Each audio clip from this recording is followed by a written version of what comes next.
On the dark night of August 8, 1963, a Royal Mail train was speeding from Glasgow to London.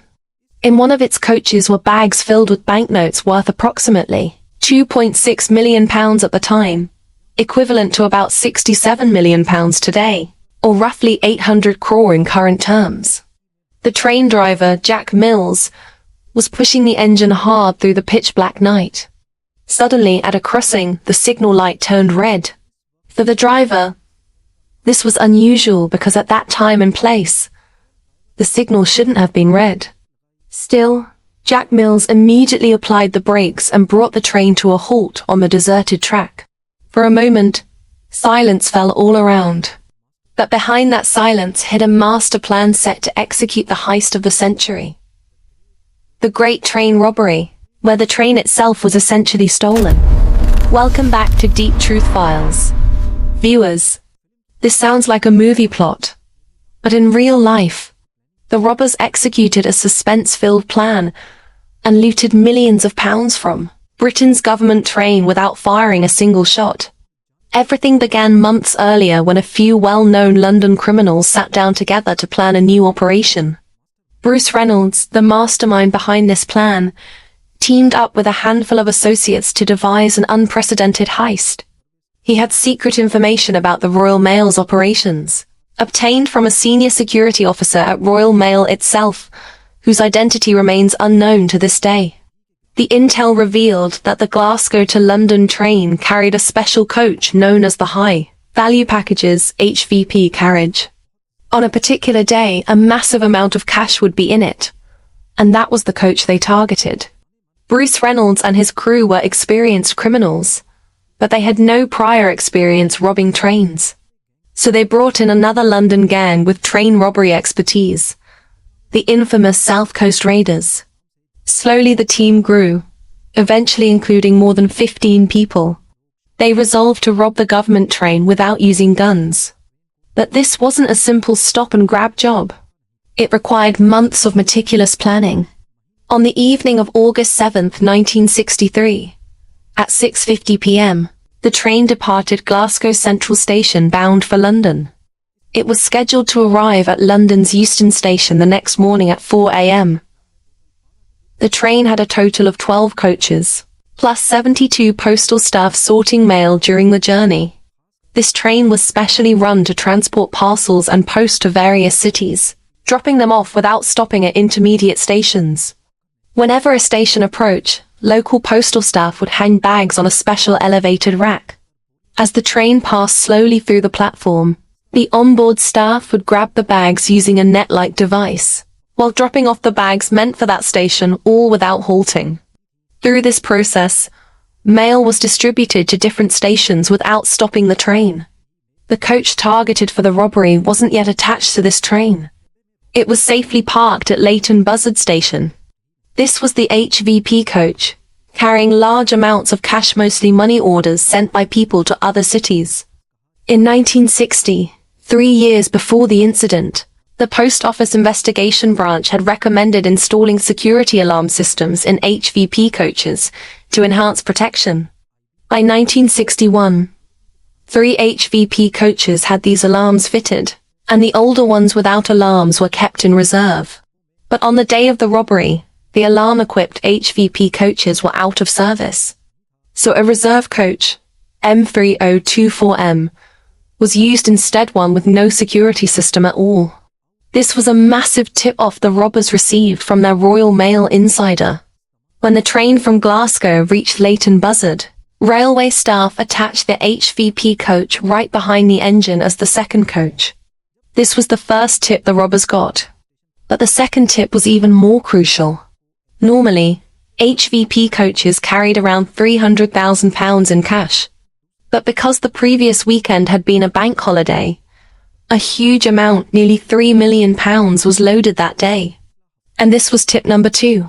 What happened by chance that day was something that might occur only once in years, 12 times more money than usual. Plus the alarm-equipped coach was conveniently out of service. But for the robbers, none of this was coincidence. They had been planning for months specifically for this day. Anyway, The train, now with the HVP coach attached, departed Leighton Buzzard. Night had fallen, and the 58-year-old driver, Jack Mills, was speeding toward his destination. Meanwhile, the robbers' gang was lying in wait, hidden in bushes near the railway track. Their planning was flawless. Around 3 a.m. on August 8, 1963, one gang member tampered with the signal at Sears Crossing. He covered the green light with a glove to hide it and powered the red light using a battery. Then everyone hid and waited for the train. When the train approached Sears Crossing, the driver was shocked to see the red light normally. Trains, especially Royal Mail ones, weren't stopped here. Jack Mills braked hard and stopped right at the signal. Suddenly, silence enveloped everything. At that moment, the assistant driver, also called the second man, got down to contact the signalman via the line-side telephone. But when he picked it up, he found the line had been cut part of the robbers' plan. As the second man turned back toward the engine, the robbers emerged from the bushes and overpowered him. Some climbed onto both sides of the engine and tried to subdue the driver.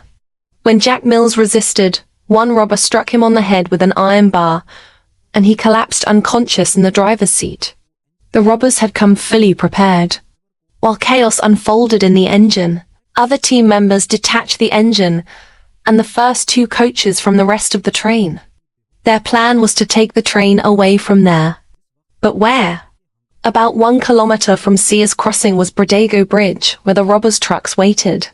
They had also brought a retired railway driver whose job was to move the train to Bradego Bridge. Up to this point, everything went according to plan. But now the robbers faced their first problem. The retired driver they brought panicked seeing the controls of this new engine.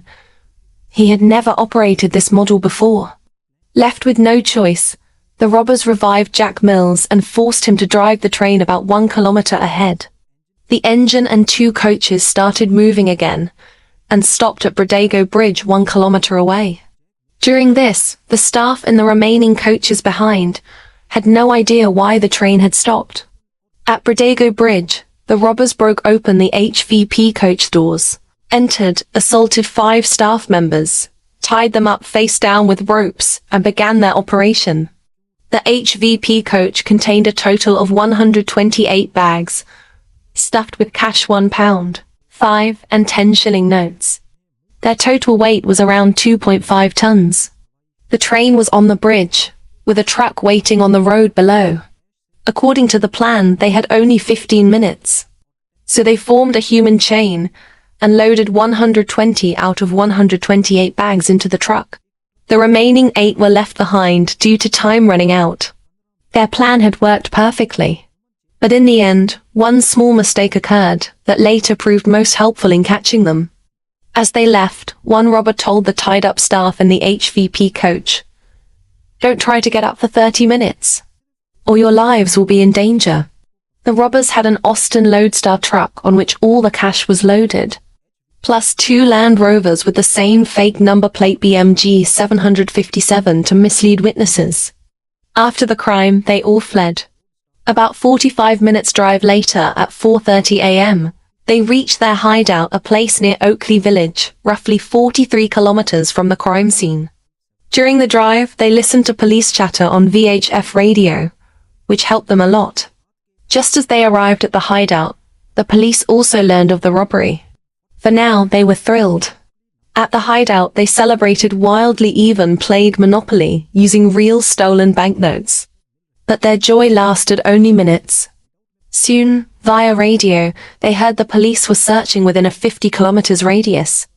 The 50 kilometers idea came from the staff's statement about the 30 minutes, warning the police figured the robbers couldn't have gone farther than that in half an hour. Hearing this, the gang panicked. Their original plan to leave the hideout on Sunday was moved up to Friday. On Thursday, they divided all the money among themselves. The stolen amount was around £2.5 million. Some reports say each got about £150,000, a huge sum back then, equivalent to roughly £3.9 million today per person. The rest was distributed to smaller helpers who rolled the notes. Before Friday, They wiped their fingerprints from everything in the hideout and assigned one person to burn the place down after they left. So no evidence remained for police. He took the money but fled without burning it. Meanwhile, police were searching the entire Buckinghamshire area with helicopters overhead, patrol cars everywhere, and massive national media coverage. Police announced a £10,000 reward for information. A neighbor near the hideout came forward and told police there had been unusual activity on the morning of August 8th. On suspicion, police raided the hideout immediately. It was a leather slate farmhouse that the robbers had rented 3 months earlier. Police found plenty of evidence linked to the robbery: empty bags, mail items, and a truck hastily painted yellow. The robbers had wiped fingerprints, but on the Monopoly board they played with real money. Some fingerprints remained. These fingerprints became a major breakthrough because most gang members already had criminal records. They matched police and Scotland Yard records, revealing the culprits' identities. Within days, police arrested 14 out of 16 people. Only 2 escaped. The replacement train driver, whose real name remains unknown, and the senior Royal Mail security officer who provided the insider info. To this day, no one knows that officer's identity. He never showed his face or revealed his name. The court declared this the heist of the century, and sentenced nearly all gang members to 30 years in prison. After the robbery, Glasgow Bridge became famously known as Train Robbers Bridge, and it still carries that informal name today. Jack Mills, the 58-year-old driver, never returned to his job due to head injuries and passed away 7 years later from shock-related trauma. Hope you enjoyed this Deep Truth Files video. Please like and share it generously. Thank you so much for your loving comments. See you in the next amazing video.